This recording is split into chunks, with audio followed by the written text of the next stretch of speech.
ઓગમોન્ટ enterprises limited પોતાનો IPO લઈને આવી રહી છે। हमारे दो प्लेटफॉर्म्स हैं। यहाँ पे हमारे 4.9 करोड़ रिटेल कस्टमर्स हैं। हर एक सेगमेंट का आपकी रेवेन्यू में क्या शेयरिंग है? हर एक सेल के लिए ऑगमोंट काउंटर पार्टी, तो सारा रेवेन्यू ऑगमोंट में ही बुक होता है। हमारा कंसोलिडेटेड रेवेन्यू ओवरऑल जो देखेंगे तो 94,000 करोड़ था। आपकी रेवेन्यू पे क्या इम्पैक्ट होगा? हमारा बिजनेस देख ले तो हमने स्ट्रैटेजी हमने आपको बता दी है। नमस्कार, कुबेरा नावમાં તમારું સ્વાગત છે।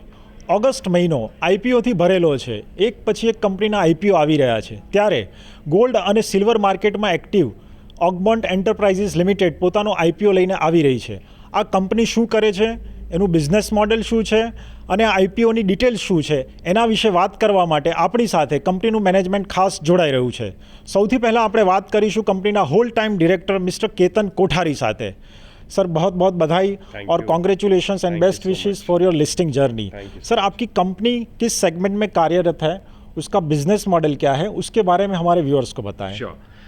हमारी कंपनी का नाम है ऑगमोंट एंटरप्राइजेज लिमिटेड।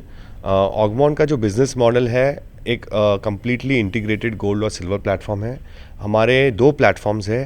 एक है ऑगमोंट स्पॉट जो कि B2B प्लेटफॉर्म है, जहाँ पे सारे ज्वेलर्स, हमारे 5,223 ज्वेलर्स हैं अक्रॉस इंडिया, जहाँ पे वो लोग जिस पे वो लोग लाइव प्राइसेस के बेसिस पे गोल्ड और सिल्वर का बाइंग करते हैं और प्रोक्योरमेंट होता है, और उसके बाद वो अपने हमारे डिलीवरी सेंटर से डिलीवरी लेते हैं। इसके अलावा हमारा एक गोल्ड फॉर ऑल प्लेटफॉर्म है जो रिटेल कस्टमर्स के लिए है। यहाँ पे हमारे 4.9 करोड़ रिटेल कस्टमर्स हैं जो इन्वेस्टमेंट्स कर सकते हैं गोल्ड प्रोडक्ट्स में, जो लेवरेज कर सकते हैं लोन अगेंस्ट गोल्ड लेके, और जो मोनेटाइज कर सकते हैं अपना पुराना गोल्ड बेच के। सो ये हमारा बिजनेस मॉडल है। हमारा जो गोल्ड फॉर ऑल प्लेटफॉर्म है फिजिटल है, जिसमें हमारा खुद का एप्लीकेशन है, हमारे पार्टनर एप्लीकेशन है जहाँ पे 218 फिनटेक पार्टनर्स के साथ हमारा API इंटीग्रेशन है। हमारे पार्टनर टच पॉइंट्स है जहाँ पे हमारे 4,691 टच पॉइंट्स है, जिसमें से 106 Augmont gold for all stores है।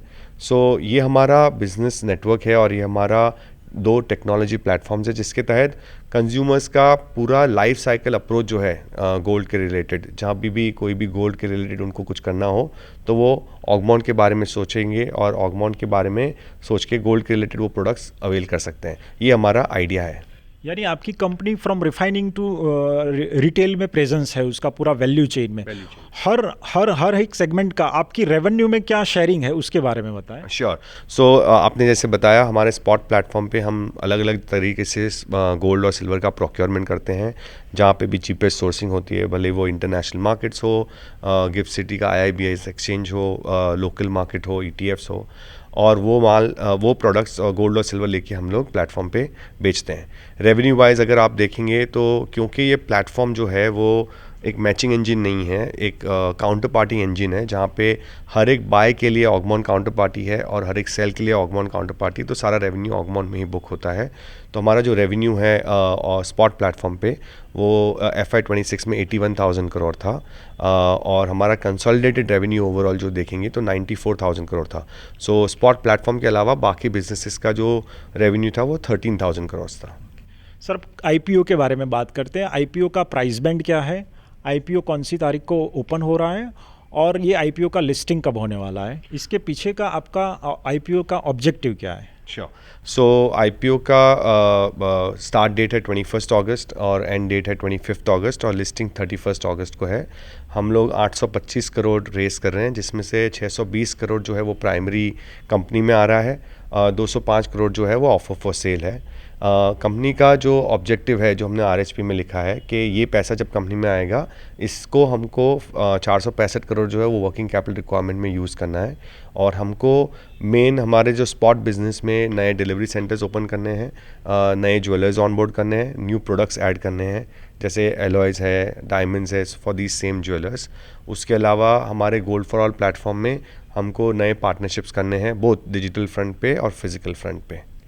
सर RHP का जो डेटा है उसमें FY26 का आपका रेवेन्यू मोर देन 94,000 करोड़ है, बट आपका जो PAT है वो जस्ट 348 करोड़ के आसपास है। तो वाई ये इतना बड़ा गैप क्यों है? जो पैट मार्जिन है और आपके जो EBITDA मार्जिन है वो भी काफ़ी थिन है, तो इसके पीछे का लॉजिक या इसके पीछे का कोई पर्टिकुलर रीज़न है? श्योर। तो मैं आपको ये बिज़नेस मॉडल आपको समझा दूँ। आपने भी ये भी देखा होगा कि RHP में हमारे कोई कंपैरेटिव लिस्टेड पीयर नहीं है इंडिया में या ग्लोबली।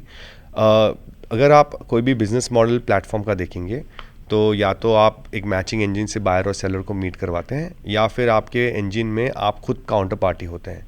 स्पॉट प्लेटफॉर्म पे हम खुद काउंटर पार्टी हैं, तो सारे रेवेन्यूज़ जो है वो ऑगमॉन में बुक होते हैं, बिकॉज सारा बाइंग जो है वो ऑगमॉन करती है और सारा सेलिंग भी ऑगमॉन करती है। तो obviously the revenue numbers are the entire revenues that is booked on the platform. But आपको अगर ये बिज़नेस को थोड़ा और डिटेल में समझेंगे आप, तो अगर आप खाली वो गोल्ड और सिल्वर का कॉस्ट निकाल दें, जो बिकॉज गोल्ड इतना महंगा कमोडिटी है, सिल्वर इतना महंगा कमोडिटी है, तो आप देखेंगे कि नेट रेवेन्यू जो है, जो FY26 में 580 करोड़ था, उसके सामने इबिटा था 386 crore. So EBITDA as a percentage of net revenue अगर आप देखेंगे तो 66% था। प्रॉफिट जो था वो 348 करोड़, जो कि 59.98% ऑफ द नेट रेवेन्यू है। तो आप अगर नेट रेवेन्यू को भी कंसिडर करेंगे और ये बिज़नेस को अगर मॉडल की तरह आप समझेंगे कि ये प्लेटफॉर्म बिजनेस है जहाँ पे काउंटर पार्टी हमेशा ऑगमेंट रहती है, तो ये आप समझेंगे कि ये जो ट्रांजैक्शन है वो स्ट्रेट थ्रू नहीं हो सकता, बायर से और सेलर से डायरेक्टली मैच नहीं हो सकता, it has to flow through Augmont. ये बिज़नेस का नेचर ही ऐसा है ग्लोबली, बुलियन बिजनेस या गोल्ड बिजनेस का नेचर ही ऐसा है। इसमें आप अगर और एक मेट्रिक देखेंगे तो हमारा जो एवरेज वर्किंग कैपिटल साइकिल है एज़ पर RHP, जो FY26 में हमारा 1.76 डेज था। तो कैपिटल फास्ट रोटेट होता है, और उसी कारण हमारा जो return on equity for FY26 था वो 51% था। सो बाकी के सारे मेट्रिक्स भी आपको एक ओवरऑल तरीके से देखने होंगे, अदरवाइज आपको मार्जिन्स अगर आप देखेंगे तो आपको प्रॉपर पिक्चर नहीं मिलेगा। अच्छा, गवर्नमेंट जो है वो गोल्ड के इंपोर्ट को थोड़ा कम कराने के लिए कस्टम्स ड्यूटी बढ़ा रही है, तो ऐसा अगर कोई रेगुलेटरी या पॉलिसी चेंजेस आता है तो वो आपके बिजनेस पे किस तरह से नेगेटिव इम्पैक्ट डाल सकता है, या फिर गोल्ड का अगर प्राइस में करेक्शन आता है 20% या 20%, तो इससे आपकी जो वर्किंग कैपिटल की रिक्वायरमेंट है, आपके जो मार्जिन है, आपके EBITDA है, उसके ऊपर क्या इम्पैक्ट हो सकता है? श्योर। सो आपको मैं बता दूं, हमने RHP में भी लिखा है कि कोई भी कंपनी के ओबियसली रिस्क फैक्टर्स होते हैं, जहाँ पे government policy changes is also a risk factor.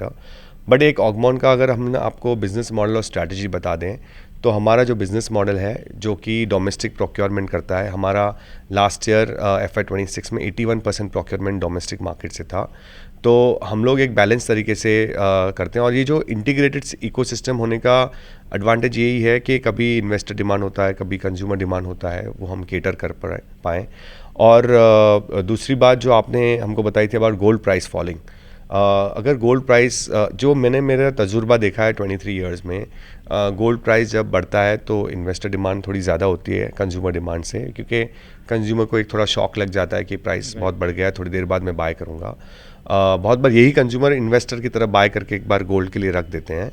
But जब गोल्ड प्राइस वापस रेंज बाउंड होना चालू हो जाता है तो कंज्यूमर्स ये नए प्राइस को एक्सेप्ट करना चालू कर लेते हैं और वो बाइंग करते हैं, वेदर ज्वेलरी या कुछ भी उनको जो बाय करना है। इसमें जब गोल्ड प्राइस घटता है या जब गोल्ड प्राइस बढ़ता है, बट आपको अगर टेक्नोपैक का अगर रिपोर्ट देख लें, जिसमें इंडिया ने last year 711 ton gold import किया था, तो ये एक ऐसा ईयर था जहाँ पे गोल्ड प्राइसेस बढ़े थे।